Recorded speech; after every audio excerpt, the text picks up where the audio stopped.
السلام علیکم ورحمۃ اللہ وبرکاتہ۔ الحمدللہ رب العالمین والعاقبۃ للمتقین والصلاة والسلام علی اشرف الانبیاء والمرسلین وعلی آلہ واصحابہ اجمعین ومن تبعہم باحسان الی یوم الدین۔ سامعین کرام،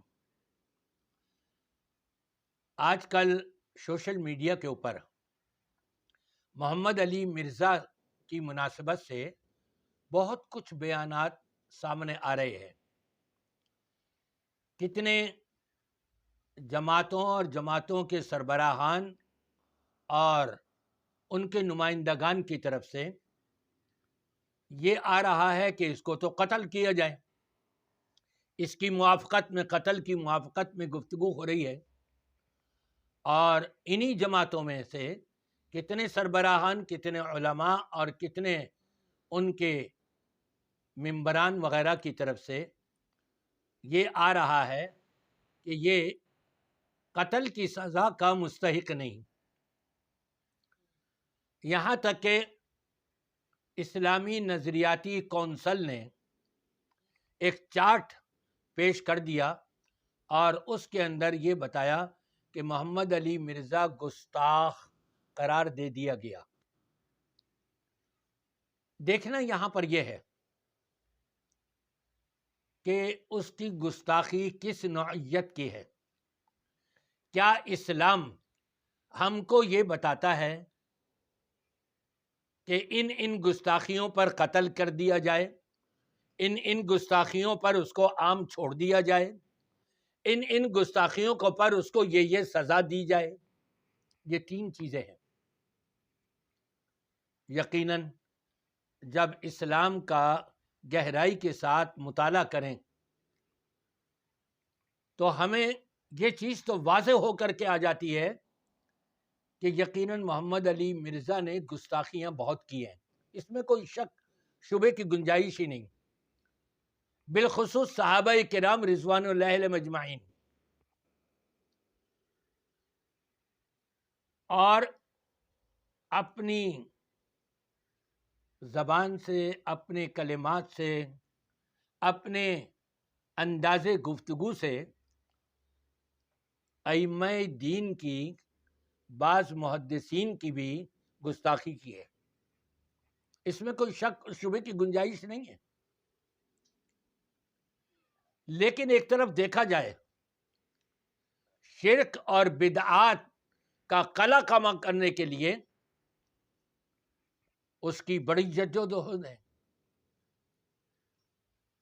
مشرکین کو ان کے شرکی اعمال پیش کر کر کے بتایا کہ یہ قرآن و سنت کے خلاف ہے، بڑے دھڑلے کے ساتھ یہ چیزیں پیش کی گئیں۔ لیکن اس کے ساتھ ساتھ محمد علی مرزا کی یہ بہت بڑی غلطی ہے کہ اس نے صحابہ کرام رضوان اللہ علیہم اجمعین پر اپنی زبان گندی کری ہے،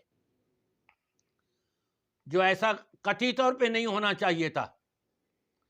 صحابہ کرام رضوان اللہ علیہم اجمعین یہ ڈائریکٹ شاگرد ہیں کس کے؟ امام الانبیاء کے۔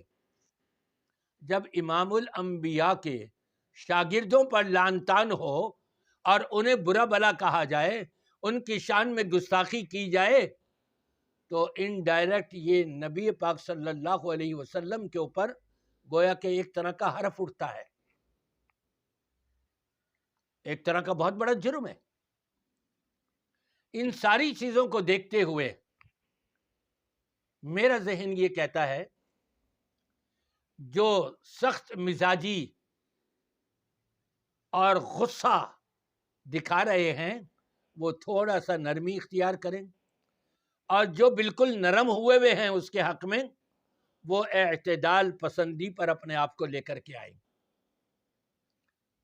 اس سے تو کسی کو انکار نہیں ہوگا کہ محمد علی مرزا گستاخ نہیں ہے، صحابہ کا گستاخ ہے، امامان دین کا گستاخ ہے، محدثین کی شان میں گستاخیاں کی ہیں۔ لیکن کیا اس کا سر قلم کر دیا جائے؟ اگر قرآن اور سنت کے اندر ہم کو یہ چیز ملتی ہے بسم اللہ، یقیناً اس پہ عمل کیا جائے۔ اور اگر قرآن و سنت کے اندر ہم کو اسلامی تاریخ میں یہ چیز نبی پاک صلی اللہ علیہ وسلم سے، صحابہ کرام سے مختلف سزائیں ملتی ہیں، وہ سزا اس کو دی جائے اور اس کو پابند کیا جائے کہ وہ معافی بھی مانگے، توبہ بھی کرے، استغفار بھی کرے اور اپنا رویہ بھی تبدیل کرے، اور قرآن و سنت کی بات اگر کرنی ہے تو ادع الی ربک بالحکمۃ والموعظۃ الحسنہ۔ اللہ نے نبی کو فرمایا، نبی نے اس پر عمل کر کے دکھایا، تو ہمیں بھی چاہیے کہ دعوت و تبلیغ کے معاملے میں ہم اس آیت کو ملحوظ خاطر رکھیں اور اس کے مطابق گفتگو کریں، نہ زیادتی ہو اور نہ حق سے کمی ہو، تو انشاءاللہ تعالی یہ بہتری لے کر کے آتی ہے۔